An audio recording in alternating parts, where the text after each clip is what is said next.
এবার 13টা অবশ্যই দেখব। দেখুন সুবর্ণাদি, মানে এই যে স্টার পজিশন আমি যে বারবার বলি, বা স্টার পজিশন, এই যে 6টা গ্রহের সংযোগ আসছে সামনেই, আমি আর দিনক্ষণ তিথি এখন আর কিছু বললাম না, এবং মীন রাশিতে শুক্র এবং রাহু যুক্ত হচ্ছে।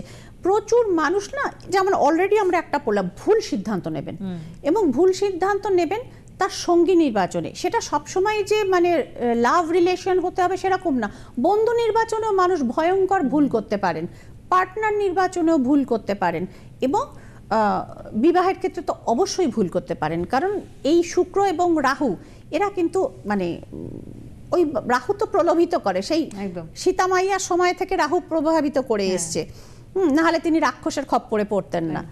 আর শুক্রটাও এখানে যুক্ত, যদিও তুঙ্গ ঘর মীন রাশি, কিন্তু তাহলেও রাহুটা থাকবার জন্য মিসগাইড করবার সে একটা মাস্টার। তো সুতরাং বি ভেরি কেয়ারফুল। এবং এই বছরটা যেহেতু মঙ্গলের বছর, প্রচুর মানুষ থাকে সুবর্ণাদি যাদের মঙ্গলটা হরোস্কোপে খারাপ, 1 নম্বর ঘর, 8 নম্বর ঘর, 12 নম্বর ঘর, এগুলোকে তো সিটিবেনের বন্ধুরা জানেন যে মাঙ্গলিক দোষ বলা হচ্ছে।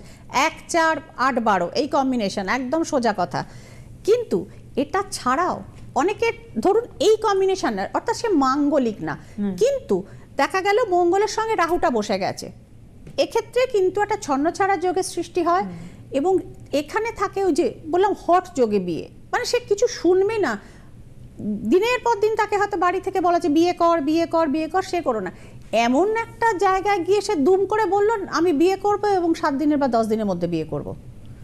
তো মানে হঠকারী সিদ্ধান্ত, এবং সেই সিদ্ধান্তের ফল ম্যাক্সিমাম টাইমে খারাপ হয়।